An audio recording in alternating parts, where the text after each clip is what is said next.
without further ado, let's call the man himself, Mr. Jake Woof.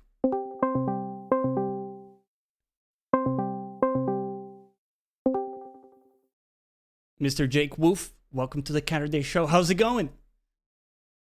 All good. Yes. How are you doing? I am doing fantastically well. Let me give you my camera, maximize things, and get into the view. Dude, thank you for doing this. It's been a very long time since I've wanted to have you on the show. As you know, I've been in your show, and I think last time I was there, you asked me to give you my elevator pitch, right? Oh, what's your value proposition as a streamer in 30 seconds before the second and third floor in the elevator? So I'll extend you the same courtesy. Give us a quick bio. Who is Mr. Jake Woof, and what is your unique value proposition, my dude? Oh mate, this is tough, isn't it? The tables have turned. I'm not used to being on this side and doing it. So my name's Mr. Jake Woof. I have been a full-time content creator for the last 3 years. Over the last year, we've sort of changed things up a little bit, and I've gone from not just playing games, but we do a lot of talk shows. I run my own podcast, and just other things that get the community involved is what I'm really about. So like game shows, interactivity, like shows on the channel, just things like this really is the direction I've been going. And we still fit in games and other things along the way, but yeah, that's it really. And we have the wonderful Becky in chat. What's up, Becky? How's it going? Dude, so and you also do the Woofstock Festival, right? Which is like, honestly, I think it might be the biggest UK like charity. What do you call it? It's kind of an event where you get a bunch of different streamers to jump in, like partners and all of that. Talk to us a bit about that. Yeah. Woofstock is our annual charity festival. I like calling it a festival because sort of like I come from a music background anyway, so the idea of Woofstock is to be like going to a music festival like Woodstock or like, you know, Leeds Reading Festival or you've got similar festivals all over the world where it's an event not just for raising money for a specific cause or anything like that. It's an event for we raise money for a cause and awareness for a cause, but we also want everyone to have a really good time and have the streamers involved have a really good time and have everyone who's viewing it to enjoy themselves as well. So it's it's getting bigger. I wouldn't say it's the biggest one in the UK, but it's one of the bigger sort of grassroots, like I like calling it a grassroots festival because it's not done by a corporation. It's not done by a company. It's me and like now we've got like sort of a group of people who do help out, but it's a DIY thing, and yeah, like it goes really well. The third one will be in August this year. So planning is already underway for that, which is exciting. Yeah, I mean, last year it was massive. I don't know about the first one because I wasn't around your community when that happened, but the last one you had some really big names drop in and a bunch of a huge outcome from that. So massive respect and congrats. It was one of the things that drew me towards your stream was to see how well you pulled that together. I think that was around the time I came across your stream, and then also I managed to get onto your show. So you had me on your show once, and we did I think a half hour where we talked about things. But today, Jake, I get to pick your brains on things. I get to lead the conversation. I have many topics, Jake. Okay, I hope you're ready. Many questions. So I have some dilemmas that these kind of like streamer issues that these kind of like balancing act kind of things, and I want to see where you land on a few of these. So one like big thing that I have is like interacting with chat in a way that also produces like quality content for everybody else watching. So for me, it's not just a matter of reading every message. It's, reading stuff in chat in a way that it kind of adds to the content and it produces something that's nice to listen to. For example, if someone is just lurking with it in the background. Are you very deliberate about, what you want your content to sound like and what you want in your content? Or are you sort of happy to take on board anything that comes from chat and you read stuff as it comes up? What kind of balance do you strike there? It's a difficult one. I understand what you mean, as in, I think this is a choice that streamers have to make as they're sort of progressing along their streaming career, and obviously it changes with how many people you've got in your chat, and that dynamic is always evolving depending on what's going on. But I feel like for the majority of smaller streamers, and when I say smaller streamers, I say like 100 people or less in their chat. The majority of people who go to their chats will be there for the interactivity and will be there because they want to have a chat with people. So this is not everyone, because obviously there's a lot of people who want to just listen, and they might be working on something in the background and they might just want to watch what's happening, or like, sort of in their peripheral. But a lot of people do want that interactivity. That's why they come to Twitch instead of YouTube, for instance. So with that in mind, I've always tried to put a big focus on being able to have those one-to-one chats. So if someone says hello, I would like to try and get to them as soon as possible. Yeah. I think it's something that does take a bit of practice, though, because obviously there's a limit when it comes to it, because if you're currently talking about something else, if you've got a cutscene going on in game, or it's so like you have to, you want a smooth journey over your stream. You don't want it to be sort of just like suddenly you're talking about something and then you suddenly cut into yourself to say hello to someone else and stuff like this. You have to have it enjoyable to listen to. Otherwise, it would be very disjointed. Yeah. You want a certain flow, right? Thing. Yeah, 100%. I think that's just something that.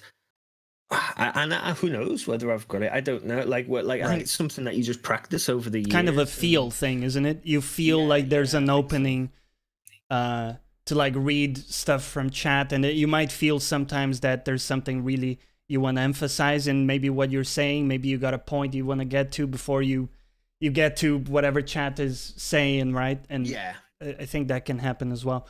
We got a bunch of people jumping in. Thank you so much, guys. RZ, Garda, I appreciate it. And Gruff Chris, of course, was someone I did something for. So you did another thing you organized was this Secret Santa, right?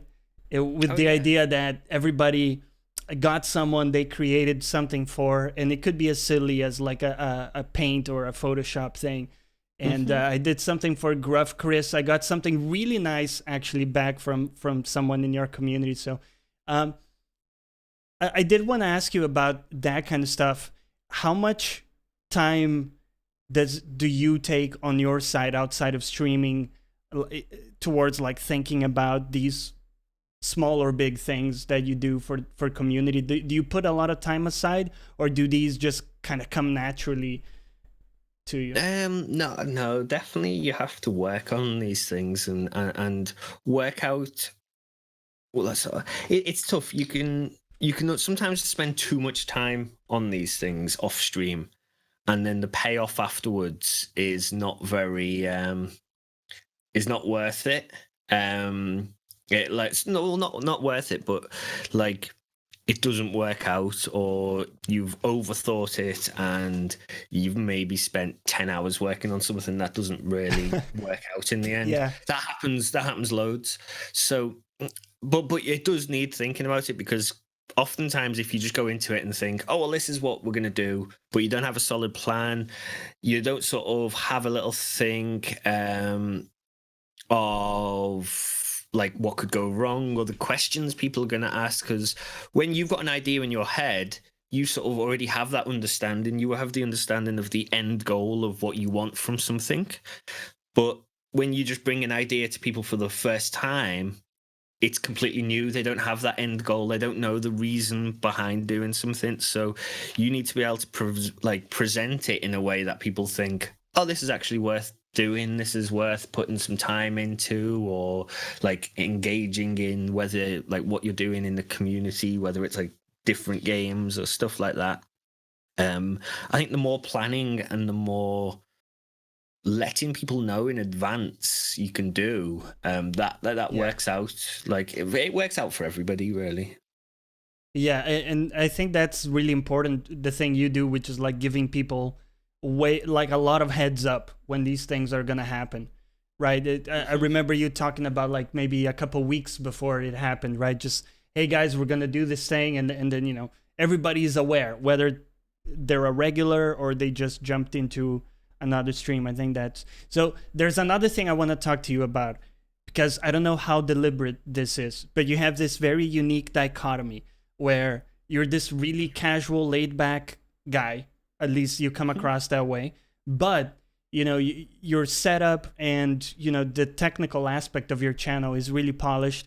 I've never seen like a technical issue in your stream. You know, you have good, obviously a good camera, you know, good video quality and all of that, so audio quality. So clearly you've put a lot of attention and scrutiny into your technical setup, but you never really talk about that at all. So it's almost like you're this low-key guy, but, you know, behind the scenes and in secret, you're spending like a bunch of time and effort into your setup. How much do you actually, you know, spend in terms of effort in the technical side of things? I think sort of. Oh, well, first of all, thank you for that and the kind words on the setup and stuff like that. I think the big thing is sort of time. I'm coming up to 3 years of streaming this May. So it'll be my 3-year anniversary in May, so that's not long. And what we've got is a 3-year project that's like been an incremental progression, so, right? So it's not like very early on. Like when I started, I spent a lot of time trying to get like the best like audio and visual experience for everyone who came into the channel, and that was sort of my goal from early on, but I didn't have a lot to work with. So like when I very first started streaming, it was literally just me, camera. You could see my TV. I was in the living room of our old flat. You could see our TV and stuff like that, and that was the very start. And then not long after that, I was like, I don't like the sort of aspect of it just looking like I'm streaming from my living room, right? And then I put up I built basically a frame out of PVC pipe, so I could just put a black curtain behind me. Yeah. So literally just like centimeters from my chair, I just had this curtain, and then I put sort of some I always like the idea of just lights. Colored lights make a big difference. They change the atmosphere completely. So literally, I just had one colored light behind me that put a tint on the black curtain, and that looked good. Like that looked all right. It was good. So over the years, as I've been able to basically save up and buy things piecemeal, so like we did just get more we got more space, I got more lights, we've been able to get a better camera, things like that, and we've just improved the setup along the way. But luckily now I'm getting to a point where I'm really happy with the setup we've got. I've got specific ideas of upgrades I want to improve the stream, but it's nothing that's a massive time requirement anymore. because I'm happy where it is. But Right. when we started, there was a lot. Like, I'd go back, watch the VODs and go, this doesn't look right. Right. Like, the amount of times I've changed, like, where my microphone is, like, from being, like, standing up to being on the side to not being in camera at all. All things like this. Like, I did a lot at the start to try and get something that I was happy and comfortable with. But after, like, a few years, you sort of, you like, once you get happy with something, there's not loads you need to change with it. There's always small tweaks, but you're kind of happy with. You've already, like, figured out most of the big points. And one big decision is, and we talked a little bit about this in our first chat, but I didn't quite get your full thoughts on that. It's, do you develop, like, a cool background for your scene, or do you go like the green screen route, where you're trying to take up really as little real estate as possible in your scene if you're playing a game or something? So give me run me through your thoughts. What, why did you go the background? I don't know, honestly. It's I've always liked the idea, like, I guess it comes from, like, the whole sort of live setup of like doing the music stuff, or knowing about, like, the sort of, like, the theatrical world and stuff like this. So, like, where actual lighting, actual backdrops and stuff like this, it's complete personal preference, isn't it? Like, at the end of the day, at this point, like, we could just take a picture of this and it's a green screen. Yeah. Like that's the thing these days. Like this could be a green screen. Nobody knows. But it's kind of nice because it gets you in this mind frame of, like, oh wow, this is my office. Your I like space. it. This is my space, and it's nicer than going into this, like, horror, like. I do, like, have green screen set up, and I've done lots of work with green screen stuff. But when you're doing it, you've got lights behind you. It's a lot brighter, and you're surrounded by this green, so it's not as comfortable as this. Is kind of like, it's a bit like atmospheric. You've got some mood lighting, and it's all personal preference, isn't it? Really. Yeah, there's an element for me. I also did green screen for some time, but there's an element of having that huge green thing behind you. It just kind of feels shitty to look at that, because obviously people don't see it, right? But I do, and then, like, every time I would record or stream, I would have that behind me. I'd be like, you know what? That actually doesn't make me feel great. And the idea of having, like, a unique background, because it's unique, right? It's your house. Like, nobody's going to have the same thing. There's so much potential to show people what you're into, what kind of stuff you like. Like, for example, in your background, you got the keyboards there. Straight away, I was like, fellow musician, right? That was something I hooked onto, right? The first time I watched. And it's all sorts of, like, small gateways that you give to people that they can latch on, right? That they can...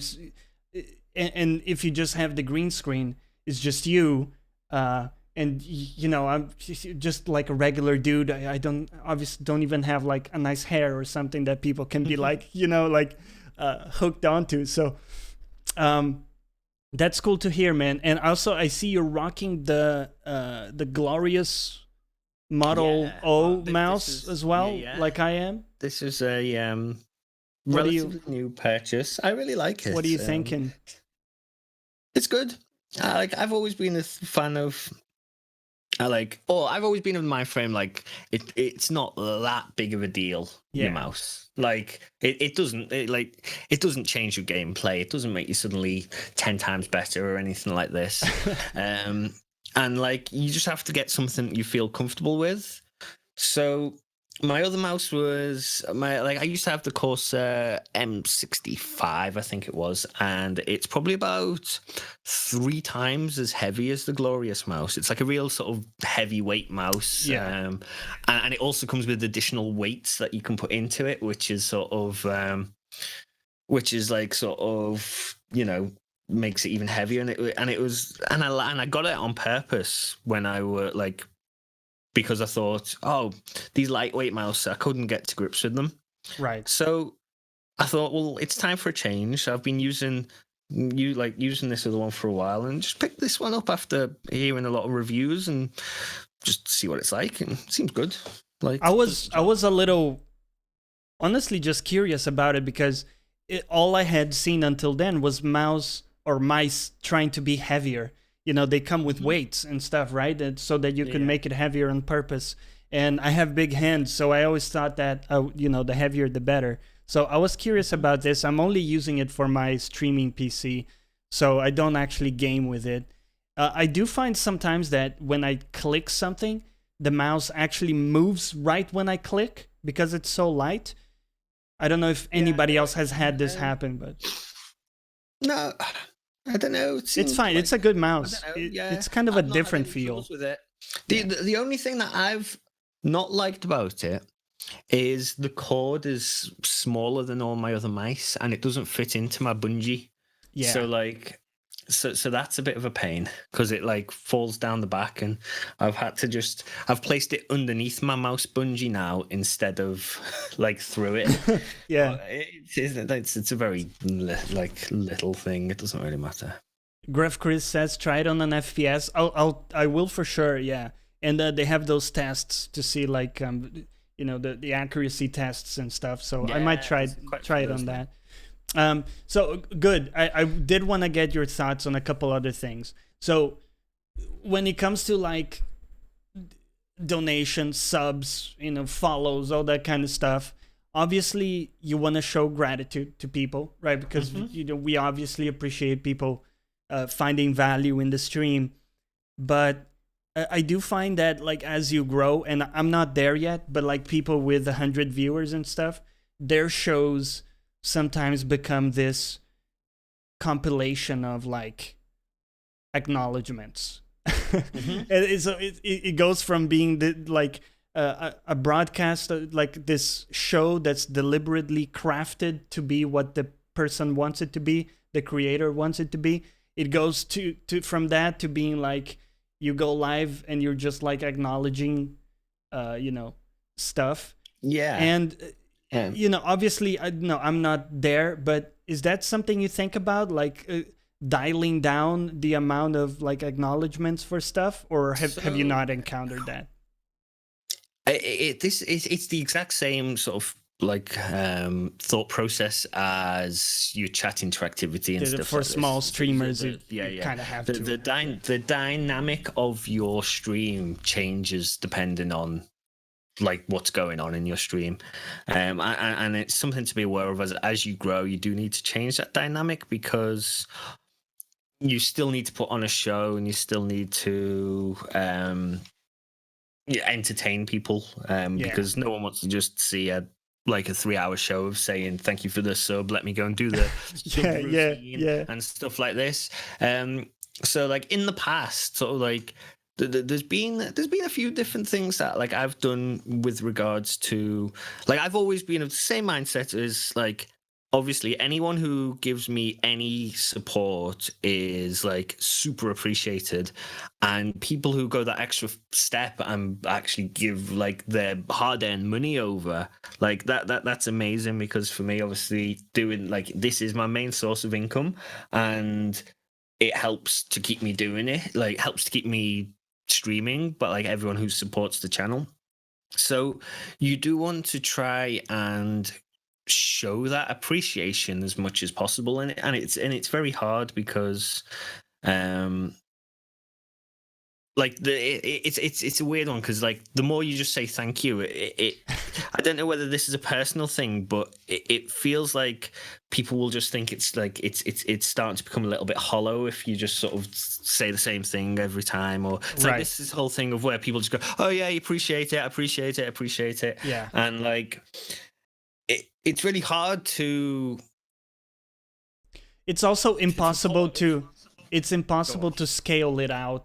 So, if someone donated $10 and then someone gave you 10 bits, which is obviously a lot more the first one than the second one, it's kind of hard to scale out your acknowledgement in a way that represents accurately that the first one was, like 10x or 100x more. right? And that's super super difficult, because say if someone gives you £10 Yeah. and then someone gives you £100, they're still significant amounts. Sort of like Yeah, £10 yeah, right. like is a really significant amount to get.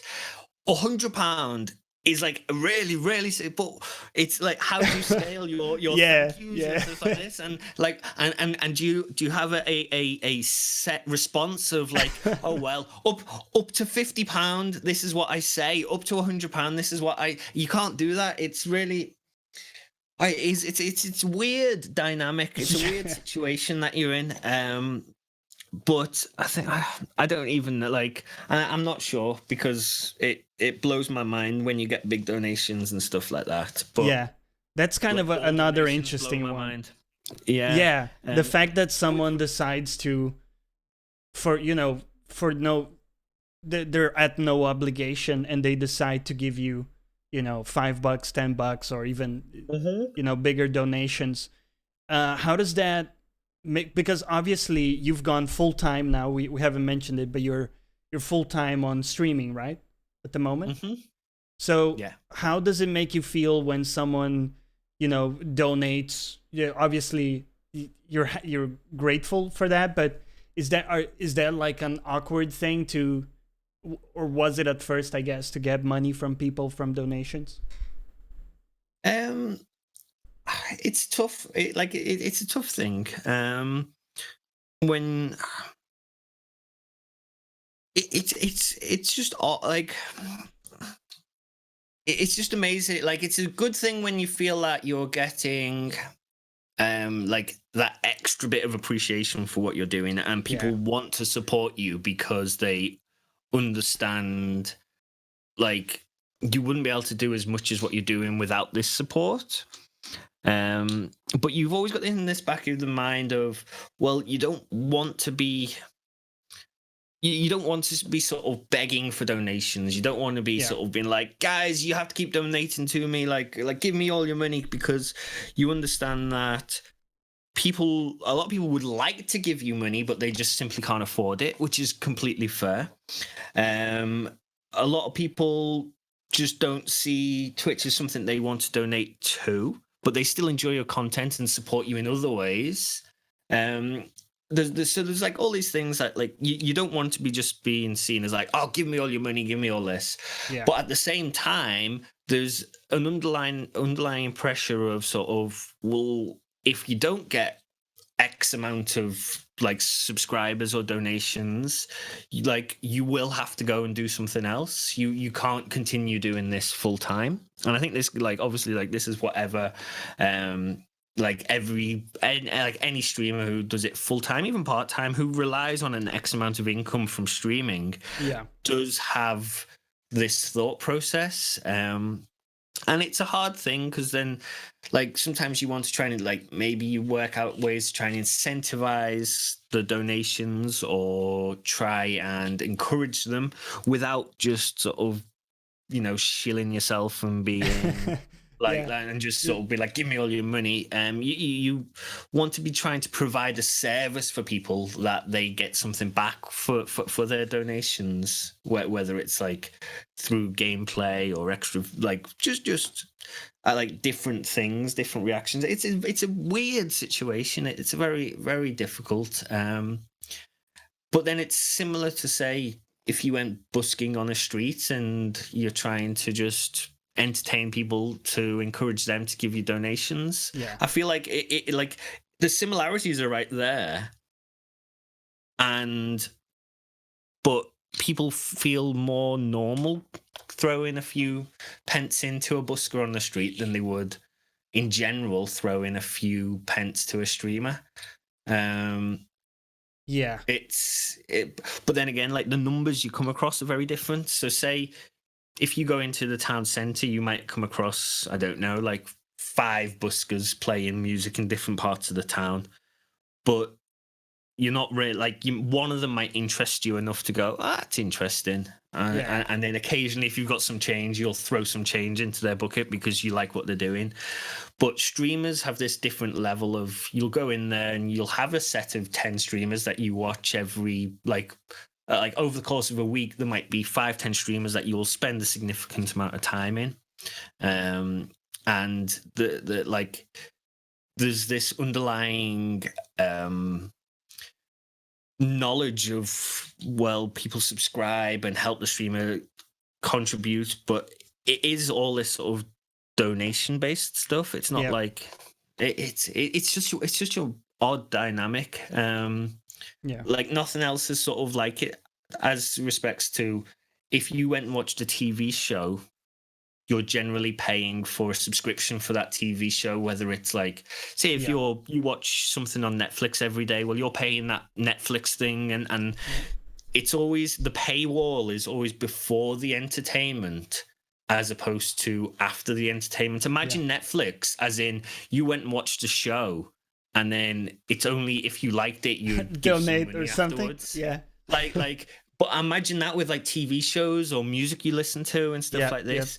Like everything else is the money comes first, and then you get the entertainment.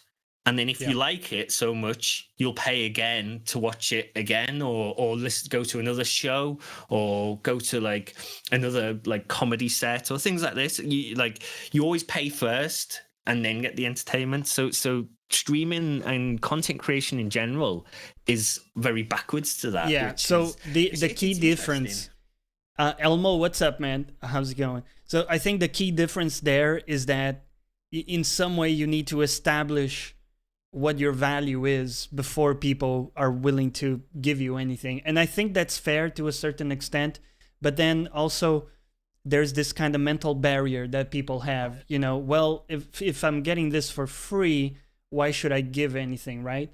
And I think exactly. Yeah, and so I think it's fine to like remind people that, you know, you're delivering value, and that, you know, if they want to give value back, they can, you know, it's many ways they can do it, right? Some is monetary help, and then some other ways is just being a part of the community and talking about it on social media and stuff. So I think that's all fine. I have a lot of trepidation with being perceived as a charity case. So I always make it very clear that, you know, I don't need the donations, and I take them as a value recognition, and I'm very happy for those. But I think a lot of people have that trepidation when they go like full time into streaming, because it does create a bit of a dynamic where you rely more, obviously, on subscriptions, right? So some of the ways people mitigate that. Go on, I just wanted to.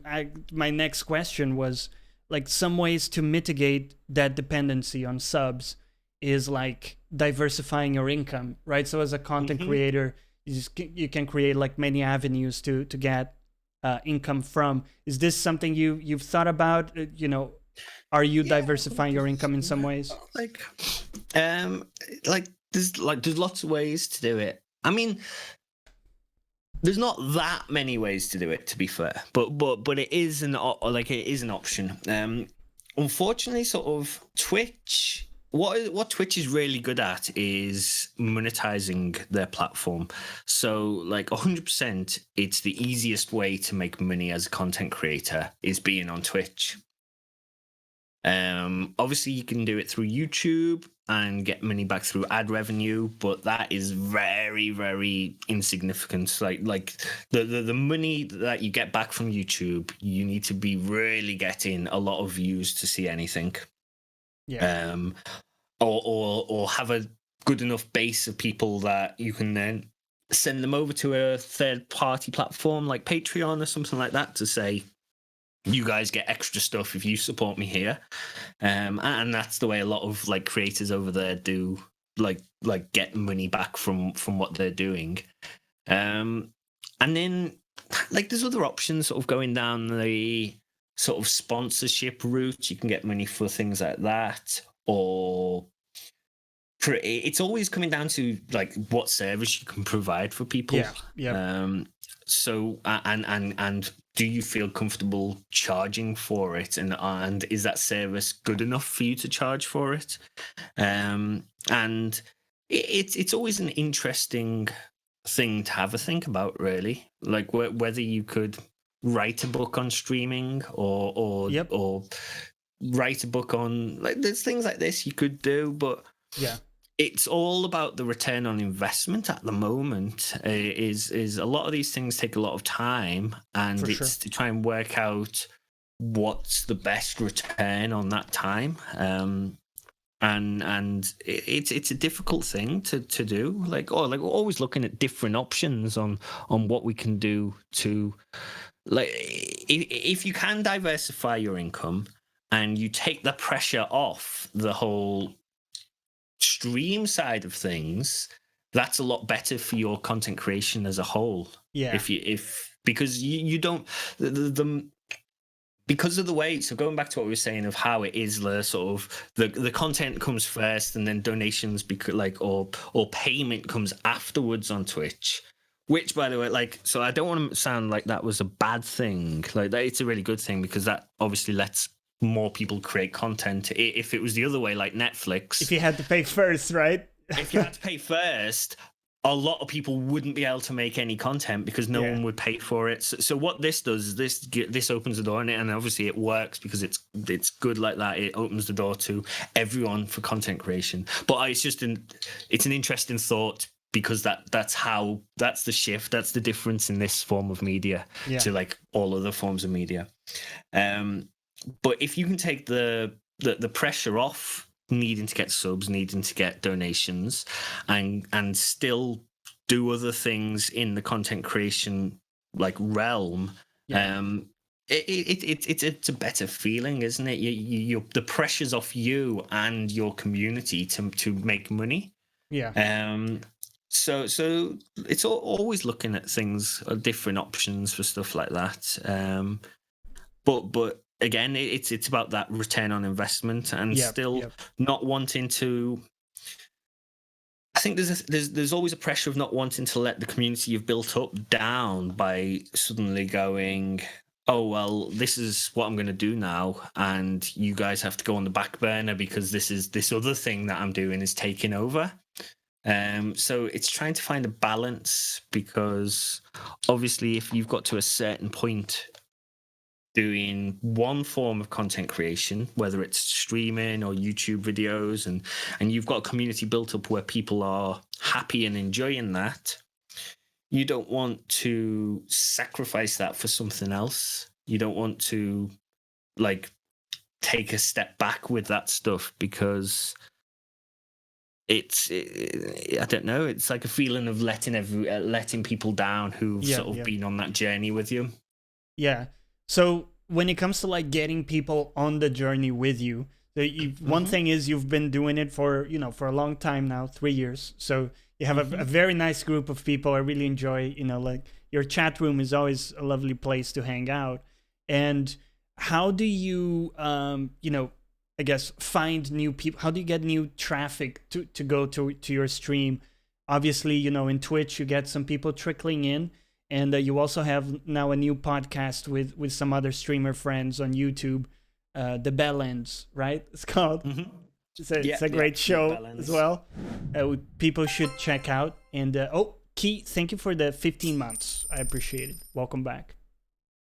So is that, I guess, that podcast, is that one of a few ways you're trying to branch out and get more people to find your content? Yeah, definitely. Sort of the idea behind the podcast, or like I'm trying to I'm thinking of going away from the idea of calling it a podcast and more just a talk show, really.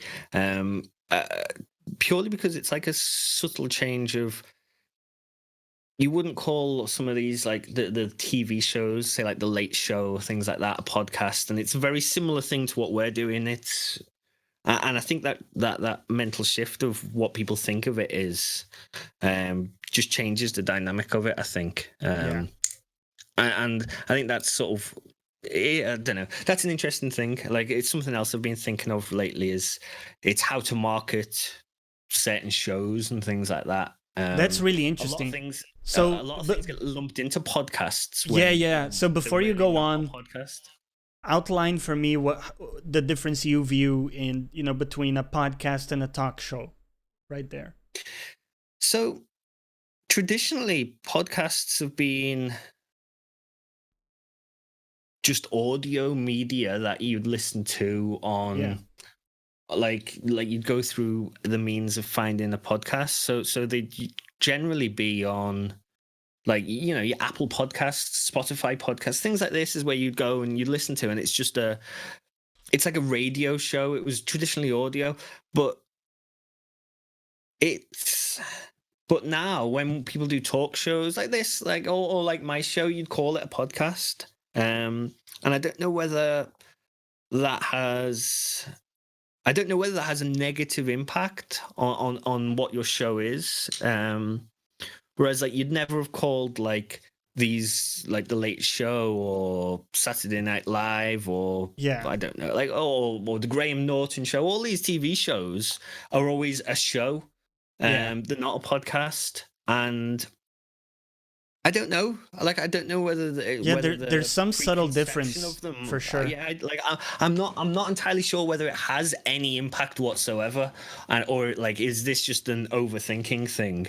But it's it's interesting. So I've just started to call these things a show instead of a podcast. Yeah, no, that's interesting because, you know, how you spin it definitely makes a difference in such overpopulated ecosystem, because everybody has their podcast now, right? Everybody's on Stitcher. Exactly. Everybody has their podcast, right?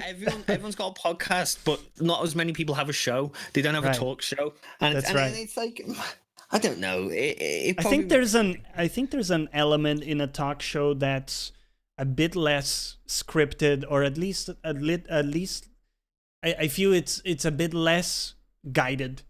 It's almost like you don't know where it's gonna go, and it's a bit more dynamic, I feel. And I think the other thing is when you do it live. Yeah.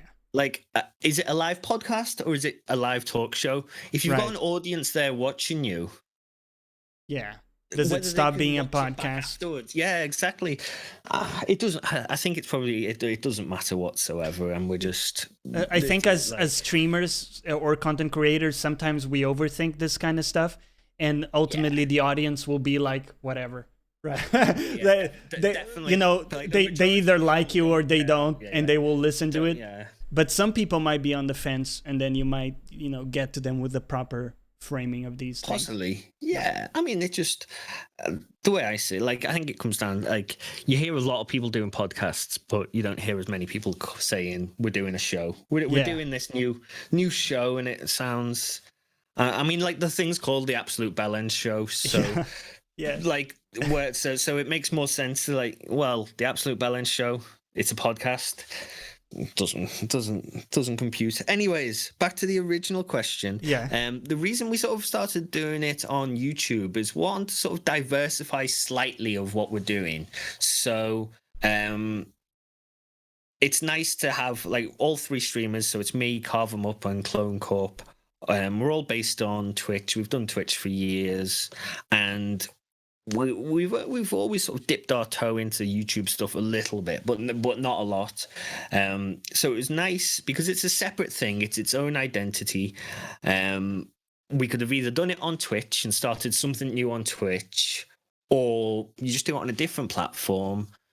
The element of it's not about live interaction. It's not about having a chat with the people who come in. It's just us three doing our own thing, and people get to watch it live if like to see it first type thing.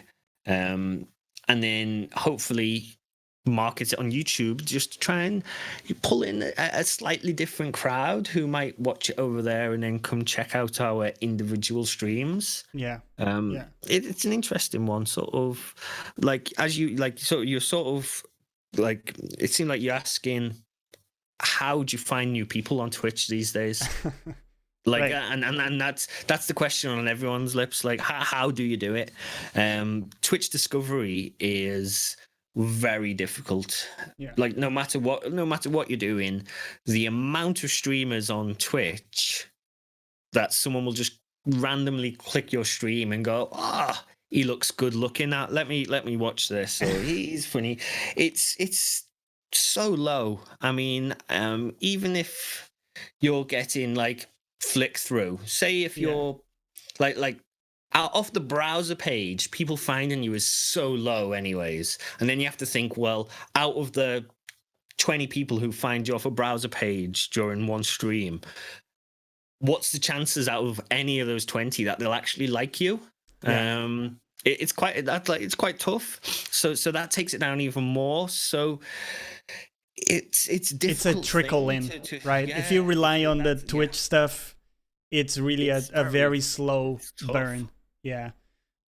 Which is why I spend some of my time, I allocate some time to other platforms like YouTube. I also do some Twitter.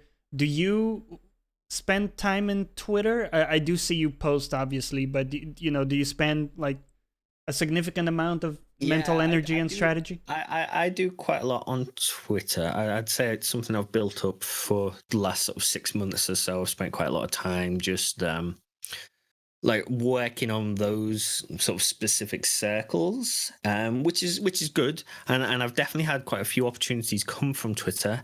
I feel like the crossover from Twitter to your actual Twitch channel is very slim. Yeah. So for your Twitch, it's not great, but for general brand awareness, it's very good. Yeah. So like people, like there's loads of streamers I know on Twitter, and I've talked to them and stuff like this, and then I've met them at conventions and stuff like this, but I've never really found the time to go and watch them on Twitch. And alternatively to that, there's quite a lot of streamers who I've seen like they've got a really big presence on Twitter, and then when I've went to actually watch their stream, they've had like 10 people in. Like it's like something that I would have not expected. Like they might get like 200 likes on the majority of their posts on Twitter. Yeah. But then it doesn't convert over to their Twitch channel. And this is similar to all platforms, like any of these cross-platform stuff. Yeah, it's all diminishing returns. YouTube, right? Yeah, it's super difficult, and it's like I know people who are like really, really well known on TikTok, and they've got loads of good TikTok like things, like 20,000 followers over there and stuff like that. And there's no sort of line. And to get those people to come over and watch your Twitch, it's such a different form of content. But it's the greater picture. It's you're not just doing it to. Well, I'm not just doing it for Twitch. I'm trying to build up a brand that, of course, that will in the long term, because you don't know what will happen. You don't know whether like what happens if Twitch. Well, it works for sure, right? Like you just got this. So I think you're in this program as an ambassador for. I think it was a mental health group. Charity, I didn't quite read all about it, but tell us a bit about that. So Safe in Our World is it's a new charity. It started late last year.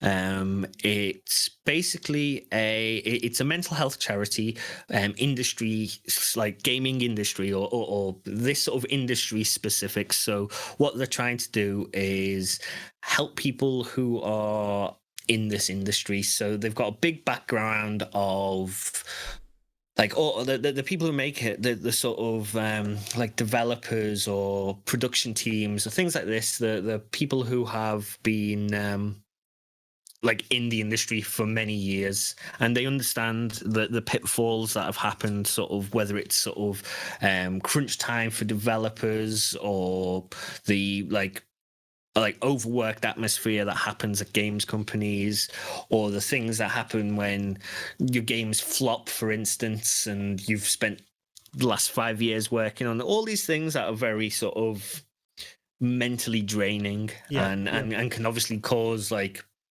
mental health issues. Same with sort of whether you're a streamer or gamers. It's all about mental health in this sort of sphere. And they've already been doing. They've got lots of like backing with sort of like Xbox and Sony and stuff like this. They're doing really good things. And they've got loads of good things planned. So after, I've done some work with the like sort of some of the founders of the charity work for Wired, who have put out quite a few different games. Sort of they did Grip last year, and they're doing loads of games, to be fair, Wired. And I just got talking to them at one of the conventions last year about Woofstock and about the stuff we do, because Woofstock is predominantly, we've always done like work for mental health causes, but it's been last 2 times we've done it, it's been sort of for American-based mental health causes, and that's generally just been because there hasn't been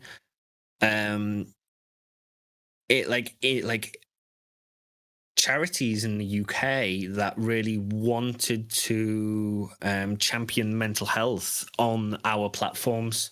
So the charities were all very traditional. So like, say like Mind UK, for instance, they were that's a really big and really and a really good mental health charity, but they hadn't taken the step to sort of work on like their streaming presence or their internet presence as much as the other charities we've worked for, and knowing sort of what our demographic of like the viewers who would be interested in helping these charities, I've always wanted to like work with a charity that they can see an obvious benefit for themselves, and that's worked out really well for us. So the charities we've worked with, I've had loads of feedback from them saying, oh, like we've had like these referrals because of Woofstock, we've had these people coming to us asking for help, and all this really nice stuff that shows that we've chosen the right charities, and we've raised awareness to the right people, and people have actually found help from it because they've found things that are relevant to them. So Safe in Our World is the first UK charity that I've felt this is something that it is relevant to us in our space.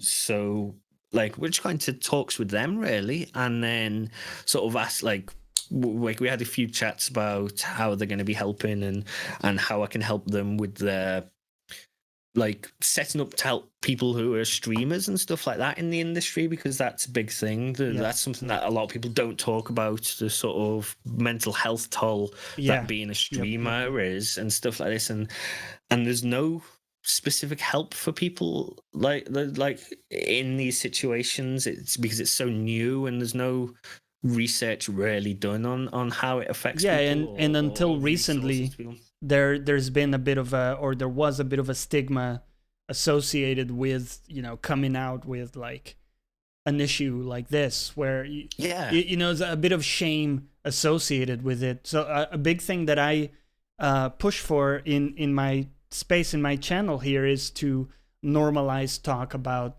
mental health issues and things like that. So is that something you've experienced or struggled with in the past? And do you do anything, whether like meditation or any kind of habits that have helped you with that?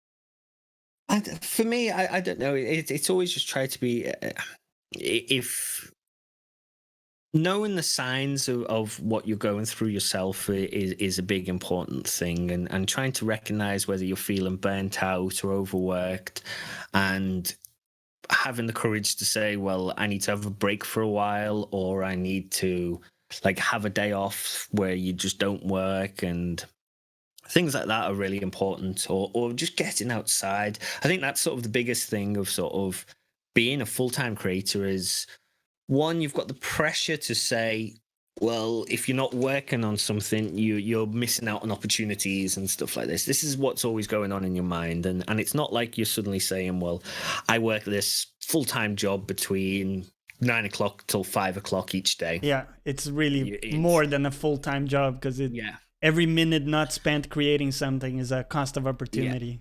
Yeah. Pretty much. But that's not sustainable long-term. You might be able to hold that out for 6 months, a year, or whatever, but over the long term, that's going to start wearing you down. And this is why burnout is such a common occurrence in streamers, because they just overwork themselves, and it's really not necessary. You just have to get you have to just get to a point where you're comfortable to say, well, like, this is my working time. Like, I'm going to work like this, and then the rest of the time I'm going to take some time for myself. Now, that doesn't mean you have to only be working 40 hours a week. Like, as with a lot of these things, you might be putting bigger hours in, or like, you know, you might work 50, 60-hour weeks because you're trying to do a project or something like that, and you're trying to like do certain things, but you have to just know your limits, really, I think, and say, well, this is where you have to start looking after your health and just being aware of stuff like that. And I think a big part in that is probably Becky as well, right? I know from hanging out in your stream that she's definitely kind of supportive, and she's always there. Yeah, 100%. I'm in a very, very lucky situation where I've been able to do this sort of and put in so much time, because was that sorry to cut you off, but was that a conversation with Becky where you needed to get her on board? Like, listen, I'm gonna be spending all these hours in the streaming stuff. Did you have to clear it up with her first, or? No, I mean, it was just kind of so I fell into like I was made redundant from my last work at the end of or the like middle of 2017. Okay. And it was the kind of thing of I'd tried like a handful of streams before then, but nothing really. It was sort of like a you know, just messing around, but work was too much. Like, I used to work crazy hours in my last job anyways. But after that, I had enough money saved up and enough money from sort of like the redundancy to basically just take time off and just be like, well, let's like not worry about getting another job just yet. So I started streaming with no intentions of like making this a new job or anything like that. It was just literally, let's just stream, it's fun. I've got like, it was sort of May time, like end of April, like the job in stuff came in, so it was like, well, let's just have the summer just to chill out and see what's happening. And then by the end of summer, like it was sort of quite clear that there was opportunity here, and it was something I really, really liked doing. So from then, sort of, I invested a bit more to upgrade my gear a little bit, and then just sort of have worked on it full time ever since then. I think it's just always been this sort of thing of, we know how much work it's going to take to do it, and just see where it takes us, really. I've like, obviously, like, super lucky that Becky supports it and also enjoys what we're doing. For sure. And I think that's a big thing, is sort of, well, like, we both enjoy it. We both get to do fun stuff. We've both like get to go like get to do the conventions or do silly things on stream, and we both like playing video games. So it does work out. It works out. So before we go on, I need to clear this up, because I've seen pictures of you from conventions and you look very tall. I need to clear up who's taller, right? We need to kind of establish it to go on. So I think you use feet for your measurements, right? So I just converted. Yeah, hang on. I'm 196 meters. That's 6.43 feet. How tall are you? Taller than me. I'm like 6 foot. It's close though. You look very tall, dude. I'm almost 6'3". 6'3"? I'm not like, but not. It's more like 6'2.5", I think. Okay, I think we're like ballpark the same height, because you look to overshadow most people in pictures. Like everyone, like, I always get the thing of, oh wow, you're much taller than I thought, and I'm like, dude, I get it all the time. No shit, I'm sitting down. Do you really expect to get an accurate feel for? Everyone just expects you to be smaller, and I'm just like, oh, like no, every single person I speak to, it's like, oh wow. So like, we need to have a second angle set up or something to show people that, no, you know. Yeah, isn't it? It's like, I'll just have a picture on the wall, average size. yeah. Let me just. Oh man. No, it like a bit bigger. And the other thing I wanted to talk to you about is music, because I haven't seen any like music streams from you. Is that something you do, like music streams? Yeah, not really. I'll be honest. What's your relationship with music? Because obviously I see you got the keyboards and the monitors. So back sort of when I was 16, I joined a band with like two other lads who were significantly older than me. Like one was like early 20s, one was late 20s at the time. And they wanted like the whole sort of thing. It was like they wanted to do this as a job. This was their living and stuff like this. And we started doing all original stuff. And that's what we did. We sort of did it full time for probably like 8 years, I think it was. And we got to do loads of cool stuff, sort of playing in the band. We toured all over Europe. We toured over in the States. And like released loads of singles and albums and stuff like that. It was super cool. Like got very lucky with all the stuff we got to do. And that's kind of the background of it. Sort of like all my music stuff is from that time of when we were like producing demos and like being able to just do a lot more music stuff then. Yeah. Do you still play in your off hours? Or? So not as much as I used to at all. I honestly, since starting streaming, it especially for the first 2 years, it just took over everything. And that's all I did. I like is stuff regarding to streaming.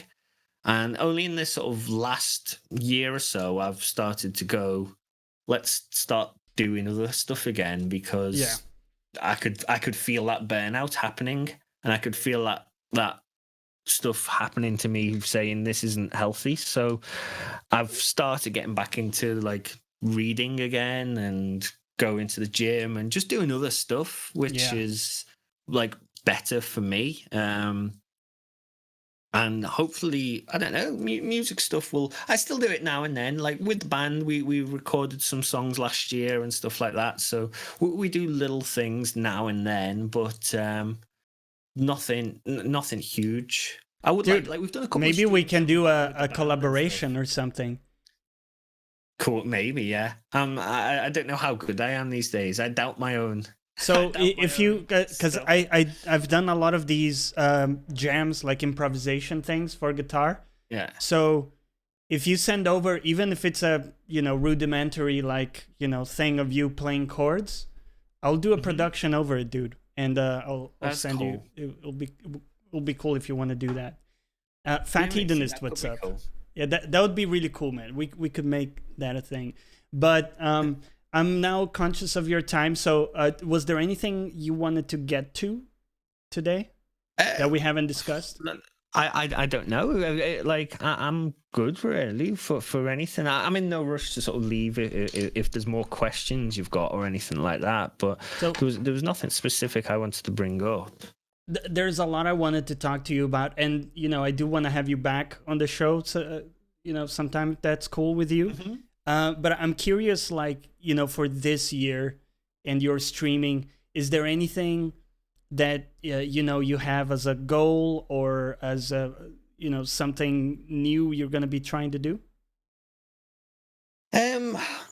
So my idea is coming into 2020 was a big one of sort of looking after myself more. That was sort of my big idea of like, I just turned 30 this past December, and nice. I was like, I wanted to like continue what we're doing with the stream stuff, and obviously I want to try my best and grow it. We've got new ideas, new things going on. We've got Woofstock in August, and like obviously that needs to be like a lot bigger and better than previous years.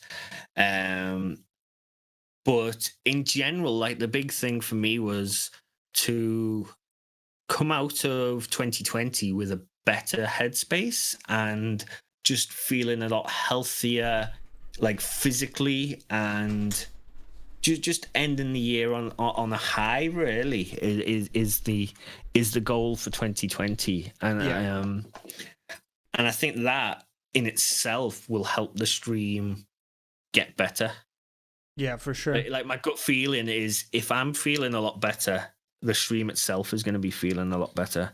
So it's just taking steps to achieve that. Really, is the year. Do you have any pets, by the way? We've got a hedgehog. You got a hedgehog? Yeah. You madman! What? Well, how does that even? What do you mean? Nobody has a hedgehog. We've got a hedgehog. Does he like run around, or do you have him in like a little enclosure? So he's in his enclosure, and yeah, he's like, his name's Timmy. He's like 4 years old now. I'll show you a picture of him. Give me a second so you can see what Timmy's like. I'm just trying to pick a good picture. Here's Basil, my cat. You've got your cats. We've seen it. Yeah. Hello, Basil. Really cool. Here, have a treat, buddy. This one is on the house. Typically people pay for me to give him a treat with like stream points and stuff. Oh, he's so small and cute. Oh, that's Timmy. It's Timmy. Wait, did they get any bigger? Like, did they become like massive balls of? No, not these ones. So this is an African pygmy hedgehog, so it's very different from like the European hedgehogs. So these ones have to be kept at a certain temperature. They can't hibernate, stuff like this. And probably like he's a bit bigger than this now. This is probably quite an old picture, but right. he's still only little. He's only little dude. But yeah, he's. What do you even feed him? What does he eat? So a mixture of insects and what else does he have? Like it's like cat biscuits. Okay. He has to have a mixture of cat biscuits. So he's like, he can't eat just one type of cat biscuit. He has to have things like a variety, because each one gives like different vitamins and has different fat content. So you just get a mix of them, and he's yeah. That's interesting. I've never heard of anybody having a hedgehog for a pet, so that's that's pretty unique. We used to have a thing called Timmy Time, where we got him out every night and stuff like that, but he doesn't like it so much, so we kind of stopped doing it. He doesn't like all the bright lights, and as he's getting a bit older, I don't like freaking him out every night because of like bringing him into the studio where all the bright lights are on him and stuff like that. But he used to feature on the stream a bit more than he does these days. Now he's getting up. He's 4 years old now, so he's like, this is old man stage for a hedgehog. But man. he's doing good. That's awesome, dude. Looks like Becky's his biggest fan. Yeah. So I did want to ask you about raids and stuff, because this is something I talked about with my prior guest, and a lot of people like to raid random people. Oh, look at that with the Pokemon badges. Sorry, I'm just That's perfect. I'll go back to. That's perfect. Carry on. So I was gonna say, what's up, Nitro 16-bit? How's it going, guys?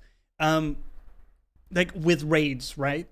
I personally like only pick people to raid that I like watching, that I know they're like professional, they can put on a show, and they're not just incidentally pressing the stream button, if you know what I mean. But a lot of people like to raid random people. Where do you stand on that? I don't mind. I like a mixture of both, really. Sort of as of late, it's a very interesting one. Of Sundays, if I've streamed too long, or if I'm feeling a little bit sort of fatigued at the end of the streams, or if I know that chat's gone like really quiet because we've been I've found like we have like a limit on people's energy when it comes to streaming. So if you've Right. streamed for like 5 hours, Yeah. like for the last like hour of it, people might have gotten a little bit tired. It's understandable because and that's where you get a lot of the lurking coming over. So sometimes at that point, like I just like there's times when I don't raid people. And sometimes that's because I'm just really tired myself, and I feel Yeah. bad when I raid someone and then have to just leave, or like if I raid someone and like everyone's just like really quiet or something like that. And this is like Right. my own sort of mentality coming from it, because I understand the good side of it is like, well, it's always a boost in numbers, and that in itself is good for people. But then on the other side, I feel bad if I raid people with X amount of people, like, and they come over and don't say anything. Right. I feel like the people I raid are going to feel bad, thinking, oh, well, Jake's community doesn't want to talk to me. I'm obviously not good enough for them, or stuff like this. This is sort of the mental blocks that come up with I it. see. And I feel, and it probably would never actually be like that. And people, this is like me overthinking things, but I don't like making people feel bad. So instead of potentially making people feel bad at times, I just don't raid altogether. So, but if I know we've got a few people in who are there and talking and will come over and raid and make a good show of it, then I'll go and raid people. That's a really interesting perspective. I don't think I ever saw it that way. Like, because you're saying it's not just that, like what I was saying is the person I'm raiding, I want to make sure is like, quality content and stuff. But you're saying you want your raid to be a quality raid where like people are engaging and, you're going to stick around to chat for a bit. That's not really something I had thought about. Yeah. And I don't know whether that's that. I don't know. It's an interesting one. Like I want. It's probably like it probably doesn't matter, and it probably like is a bad way of looking at it, because people will obviously always appreciate the raid, but I'd like to be known for like I don't know whether it's a thing of like when we do raid people, I'd like to be known that when Jake raids, it's like really good. It's a hype raid. Like, we get loads of follows. It's hype. That's fair. It's almost part of your brand, I guess. You're trying to link it with your perception. Yeah, I feel bad when, say, if I go raid someone and it's like, oh yeah, you've been raided for 20, 30 people. Yeah. And then it's only me saying hello. I feel like it either sends a message that my community don't care and don't actually want to like say hello to the person, or like I don't want people to feel bad about it. I don't know. Like it's a weird thing. So sometimes we don't. But go on. If I were to push back on that, I would say that the person on the other side probably still views it as an opportunity to get like new followers, because if they come into the channel and they say, do you know what? I actually vibe with that person. So even if I'm tired now, I'm just going to drop a follow and then watch later, some other time. So I still think they would appreciate it, but I definitely take your point that from a strategic standpoint, if you're trying to associate yourself with this kind of hype bomb thing where, when Jake comes in, right, it's a party. I definitely get that. Yeah. I think like it's less that and more of the first bit. Like there's been instances, and I can quite clearly remember the people that, like, I'm not going to mention it, but when I've raided with like a significant number of people, and then either they all leave straight away or they don't say anything, and then the person has gone like hello, is like, has anyone come over? And it's like, oh yeah, like, oh, they mustn't like me type feeling, and like, oh yeah, no, like. So I would say that. Go on. I'm sorry to cut you off, but I just think that's like really bad thinking on their part. And at that point, it's almost like, dude, if you take it that way, you really can't, because, that's the whole reason why we don't take shit personal, because we don't know what people are up to, what people are going through, right? And to take something like that personal is like, the world doesn't revolve around you. So people are going through shit, right? They maybe spent the whole day. Like definitely. And it's true. Like, and that's it. Like, I think you're being like too considerate towards those people. possibly. But I don't know. So going back to the original thing, sometimes like recently I've just not been like raiding as much. I see. But finding people to raid, I don't mind finding random people. I don't mind, like, there's been a few instances of people I know who we've randomly raided and they've become like really big members of the community, and it's paid off really well. I reckon the people, out of all the random raids we've done, there's been more good stuff coming from that than bad stuff.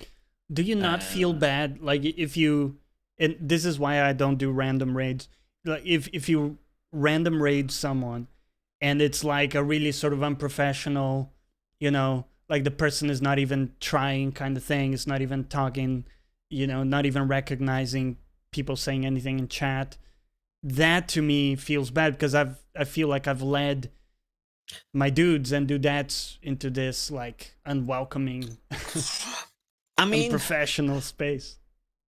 I don't know. Like, I know, I understand what you're saying. And you don't take it as a reflection of yourself in any way. No, because if people know, it's kind of just like, we'll try do this. If it doesn't work out, we just don't go back again. So it's just like, oh well, that one didn't work out. Like, everyone goes and does their own thing anyway and doesn't watch. It's not like. It's not a big, like, it doesn't seem that much of a big deal. Sometimes people are just, you like, there has been instances where I've gone in and the raid's not worked out and the person has not been very nice, and we've just sort of gone, hey, well, we won't be going back there again. Yeah, right. So it's like, the amount of people who want to stay on after a raid anyway is very, very small. So yeah, I think you've got a very small chance to try and capture that audience. I think Nitro was saying, like, it helps with exposure, and especially people who are struggling with getting viewers. I get that, but your point is also true, that the percentage of people who will choose to, let's say, watch another broadcast of that person is quite small, because the chances that the content is going to be so in line with the raider content, almost like it's an extension of the content so that people can just keep watching, it's a very slim chance, right? Someone going from your channel to my channel, there's a high chance they might just not like me, right? Because we're kind of different people, of course, and we do different things. So I think one thing is definitely not taking that personally. If you get raided and nobody follows, so you get a big Jake raid with 30, 40 people, and nobody follows. Yeah, I wouldn't take it personally, because it's like a free market, right? People will click or not with you, and it's not really under your control. But I think most people, if I could defend if I could play devil's advocate against your position, most people would really appreciate that raid still, even if they don't get a lot of engagement out of it. There's a feeling of being picked that's almost like impossible to avoid. Like in high school when you got picked for like a football team or something. It's nice, right? Yeah, definitely. I there's agree, a feeling of recognition there. I understand it. Like, from the other side, like, I love it. If someone comes in and chooses to raid me, it's fantastic. And I do agree. It's, I don't know. It's a funny one. Like, just sometimes at the end of your stream, I feel like just energy levels are like low. Energy levels are low, and it's a tough one. I think in general, my overall watching of streams is down a lot. Which has been like an issue for me, as in I've just not had the time or energy to go watching a lot of streams, and that's not a good thing in itself, because I understand the value of networking and spending Right. time in other people's streams and stuff like that. But I don't know. I think it's an interesting one. I think this just something. This goes back to the sort of like the burnout I was talking about earlier of having like 2.5 years solid of watching streams and being involved in streams and putting all my effort into my own stream and stuff like that. It does start to you do start getting like a burnout from it. Yeah. So it's trying to get back into doing things like that and spending time in people's streams and just like chilling out, because it has. I reckon the time I watch streams has significantly reduced over the last year or so. Right. And it's not because I don't like watch. I don't know. It's just it's literally just been like energy levels and Yeah. Well, it's not normal, wanting right? At to, the end of like a wanting long to get- stream, yeah. to be tired. Wanting to just get away from the computer a bit more has been my thinking, but Yeah. it's that's not good. That like when we went back to like discovery and growth, one of the biggest ways to do it on Twitch is by spending time in other communities, is Yep. by like the actual value of like collaborations and raiding it's massive. It's and huge. stuff like that. That is how you get more people to watch you on Twitch. Yeah. I think maybe that's one of the big ways you cultivated a lot of your audience, is by doing those, you know, those shows you do every Sunday, which people should check out, right? There's a link there. But every Sunday you do a show, right, with people where you talk about you call it streamer stories, right? Mm-hmm. And people tell their story, and you know, a lot of times you get their viewers to come in, and you know, they get to know you, and through that conversation they maybe like you and stick around, right, for a different or yeah, definitely. There's like just crossover like that stuff. The whole idea of streamer stories was generally for me to just find new streamers to be to network with and get to know and actually have the value of having a conversation for an hour with another streamer is like amazing. You can't even like quantify it. And I always say, like, even if it's like jumping into a call for half an hour off stream, it's with another streamer, and just have a little chat. Yeah.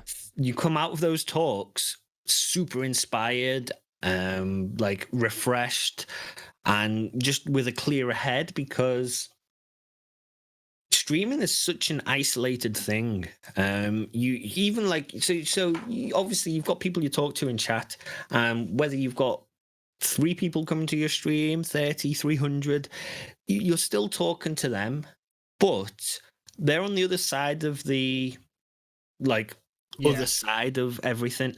You're putting on a show, you're doing your thing, and obviously I'm all for like you have to be like a genuine person when you're streaming, and you are building these relationships, but that is still, no matter what, very, very different from taking a private call with someone and just having a little chat with no one watching, where you can just have a talk, like not be filtered at all, not be sort of thinking about like whether you're entertaining or anything like that. It's just having a talk about your stream stuff, and you feel great for it. So I thought, well, why can't we just do this on stream and get some different streamers in each week and have a talk about stuff and just see what happens.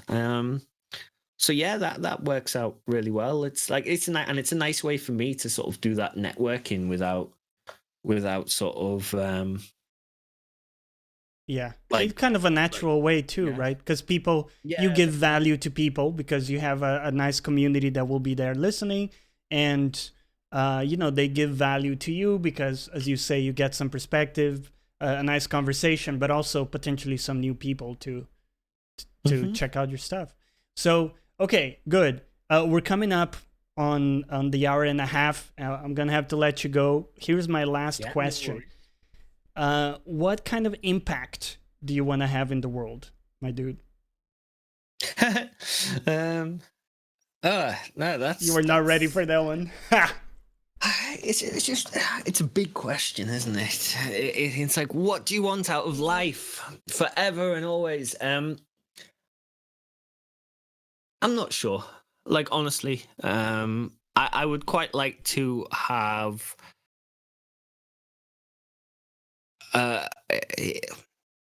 giving people a space to be themselves and find enjoyment in whatever I'm doing, as well as like I don't like everything I do because I enjoy it. So the streaming stuff, the talk shows, whatever we're doing on stream, like I have to enjoy it. So I give it my all because I love it so much.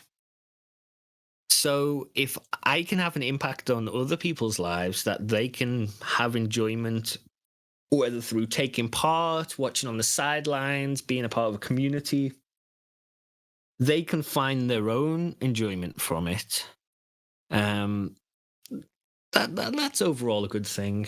That's simple enough. Of you make other people happy and enjoy stuff, and at no detriment to myself, and we all just get along and have a good time. Yeah, that's it. Yeah, I mean, I think that's perfectly fine. You know, there's no need to have this kind of world-changing impetus necessarily, right? I think that making someone else's day-to-day more manageable, more fun, more entertaining is value, right? And you know, you give that to a bunch of people that return every day to your stream. So kudos to you, man. And, you know, big respect for the work you do, and I hope to have you on soon again.